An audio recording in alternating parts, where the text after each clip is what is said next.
All right, let's jump on into this tier list then, shall we? I'm just going to be picking these up at random, and we're going to be ranking all of the Echo bosses by how I feel that they're going to tier out. Before we get started, though, I do want to give a shout out to the channel members. This is actually a massive way that you can support the channel because everything made from the members goes directly back into upping the quality and production of things around here. So if you're interested in getting a shout out at the start of each video, as well as some badges that level up the longer you're a member, and even some custom emotes for when we go live, consider joining today. But let's go ahead and jump on into it here. Let's go ahead and start off with Cerberus here. Cerberus is coming out of Asgarnia, and you're gonna get the dog sword out of this thing.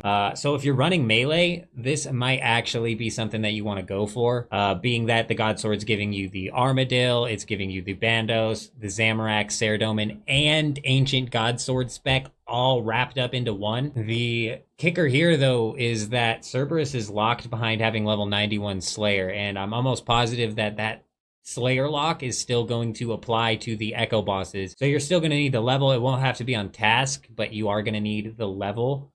Which is why I'm going to actually place this one down in the B tier just because it's going to be good for melee. It's just got some high requirements to it. Next up, we're going to be talking about the Cowfight Queen, which is going to drop that blowpipe for you. This thing, I'm going to have to put in at least A tier because it's the only direct range equipment coming out of any of the Echo bosses. Since I'm personally leaning towards picking ranged this season, I'm going to keep this at A tier. I would put it at S tier, but I just don't think the blowpipe deserves to be at S tier. But being that it's the only ranged equipment, this is definitely A tier. What do we got next? We're going to go over the Grotesque Guardians. The Guardians drop the Gloves of the Damned, and these actually are huge if you're picking Morytania because it buffs Barrow's Gear. Barrow's Gear is going to be so good with these gloves. Like, if you Barrow's Gear is easy to get to is kind of what I'm trying to get at, meaning you should have no problem landing yourself multiple sets of gear, and these gloves here are just going to bring that medium tier set of gear into a much higher tier. So honestly, I think I'm going to have to place these Grotesque Guardians in the S tier. If you're picking Morytania and you're doing melee or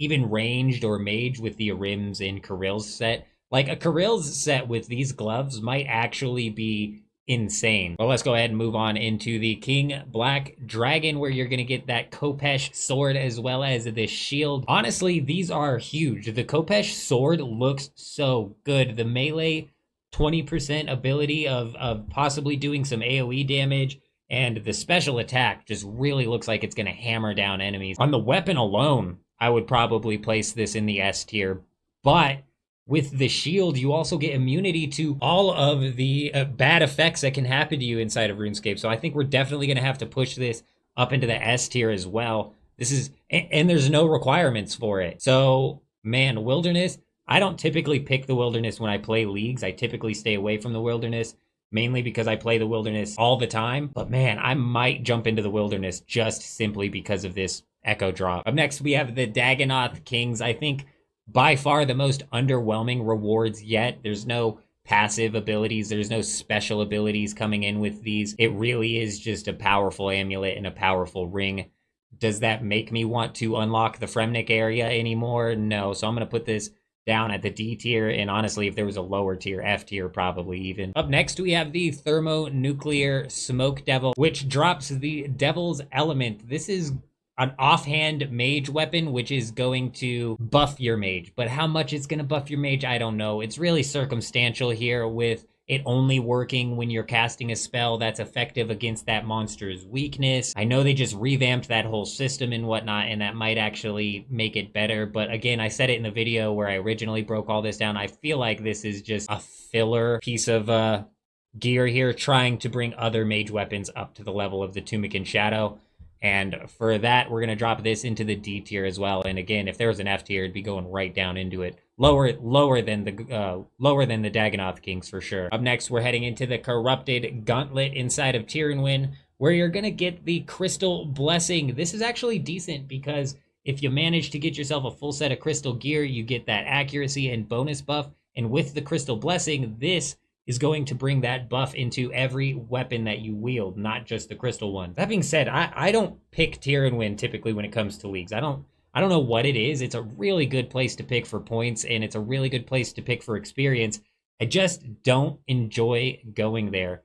The one reason I do like unlocking it is because I hate questing in the main game, and Prifdinus is never within my reach. So it's nice to see the area, but I'm going to leave this guy sitting at a C. That leaves us with 2 Echo bosses left, the one coming out of Corrend and then the one coming out of Varlamore. Let's go ahead and break down Hespori first, coming out of Corrend. This is going to drop the weapon that works for melee, range, and mage, and it allows you to melee things from a distance, which is actually crazy, honestly. I think just based on the unique use case of the weapon, I'm going to put Hespori into the A category. Although I think when it comes to power, I don't think it's going to be that great of a weapon. Finally, we have Varlamore, and we have the big bad of the season, the biggest boss of the season, and that, of course, is the Soul Heredit guy. I don't know, I've never killed this guy in the main game, so even with Leagues buffs, I think there's practically a 0% chance I end up taking this down. But regardless, from this, you're going to be getting the Sunlight Spear as well as Sunlight Bracers, both of which are unique items. The Sunlight Spear has a unique special effect where each hit you're going to build up Sun Splinter charges, and then at 7 charges, you're able to cast a special attack, which is going to do AoE damage. The main reward coming from here, though, is the Sunlit Bracers, which literally double all of the healing that you receive. So Sharks are doing 40, Brews are doing 20. I mean, you're gonna be healing so much off of eating one food that I think that it almost is gonna make doing the Echo bosses irrelevant, right? Like, you are gonna be just so safe being able to heal that much. And I think it's for the gloves specifically that I'm gonna have to put this guy up in the S tier, on top of the fact that I think this by rating was the most difficult boss. I'm interested to see exactly how this Echo boss ends up playing out. And that's it. There you go. There's the ratings. The one thing that I would complain about, obviously I complained about it in the beginning, is the fact that there's only one ranged weapon and there's only one mage offhand. It's a bit weird, the balance they have going on, melee versus range versus mage. Let me know what you guys think down in the comments, but that's all I wanted to break down inside of this one. I hope you guys have an amazing day. I'm out. All right, there you go. Anybody here in the live stream was just a part of something that we're going to end up recording and putting up on the tubes. So, bada boom, bada bing.